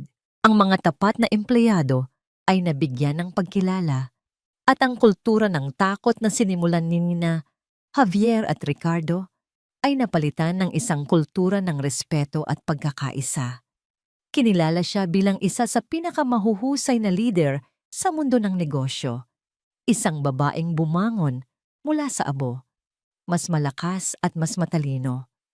Nakatanggap siya ng balita na si Javier at Ricardo ay nahatulan ng habambuhay na pagkabilanggo. Hindi siya nakaramdam ng saya o paghihiganti. Ang naramdaman lang niya ay isang pinal na pagsasara ng isang madilim na kabanata. Tapos na, malaya na siya. Isang araw, habang nasa isang business forum, isang pamilyar na mukha ang kanyang nakita sa di kalayuan. Si Katrina Diaz. Nagtatrabaho ito bilang isang ordinaryong sales agent para sa isang maliit na kumpanya. Nagtama ang kanilang mga mata sa loob ng 1 segundo. Nakita ni Celestina ang hiya at pagsisisi sa mga mata ni Katrina bago ito mabilis na umiwas at naglaho sa gitna ng maraming tao. Hindi na sila muling nagkita. Ma'am? Napalingon si Celestina. Si Rina, ang kanyang tapat na assistant, ay papalapit. May dalang isang baso ng sariwang juice. Rina, sabi ko naman sa'yo, Celeste na lang kapag nandito tayo sa bahay. Nakangiting sabi niya. Pasensya na po, ma'am. Celeste, nahihiyang sagot ni Rina. Pinapatawag po pala kayo sa telepono, si Mr. De Leon. Pakisabi na lang na tumawag ako mamaya. I'm on my maternity leave. Biro ni Celestina. Nagtawanan sila. Ang relasyon nila ay hindi na lang basta amo at empleyado. Sila'y naging magkaibigan. Habang pinapanood ni Celestina si Angelo na sinusubukang gumapang, isang pakiramdam ng ganap na kapayapaan ang bumalot sa kanya. Sa loob ng maraming taon, inakala niyang ang kaligayahan ay matatagpuan sa isang perpektong asawa at isang buong pamilya.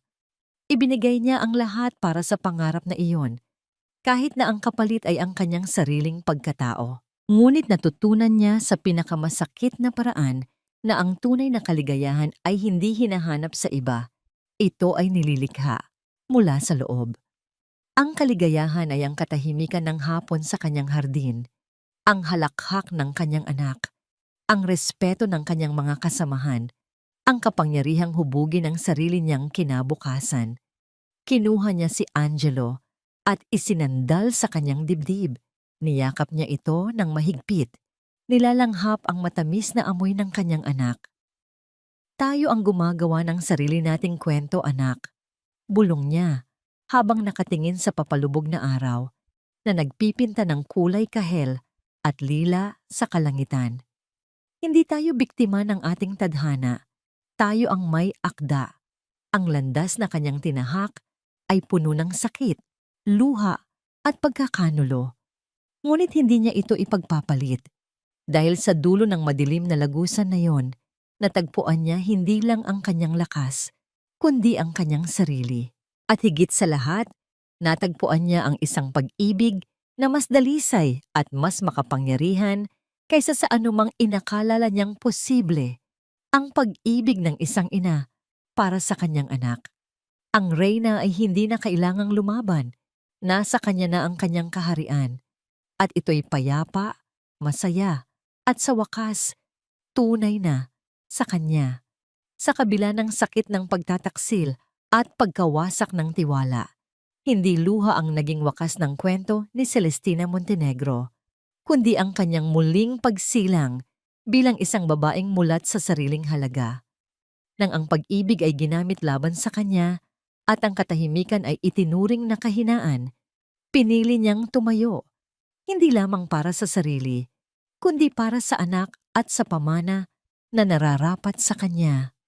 Ang sinapit ni Javier at ng kanyang mga kasabwat ay malinaw na paalala. Maaaring magtagumpay ang kasamaan sa simula, ngunit hindi ito kailanman nakakatakas sa hustisya. At ang taong nananatiling matuwid at matatag ay laging ginagantimpalaan ng tadhana. Dito nagtatapos ang kwento, ngunit nagsisimula ang mga tanong.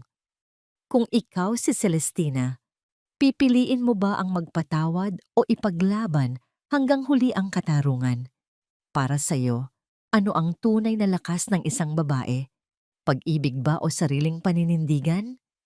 At sa iyong buhay, dumating na ba ang sandaling kinailangan mong ipaglaban ang sarili mo? Maraming salamat sa pananatili hanggang dulo. Sana ay nagbigay ito sa inyo ng lakas at pag-asa. Kumusta ka ngayon? Kung may nais kang ibahagi, narito ako, handa at taos-pusong nakikinig sa iyong kwento.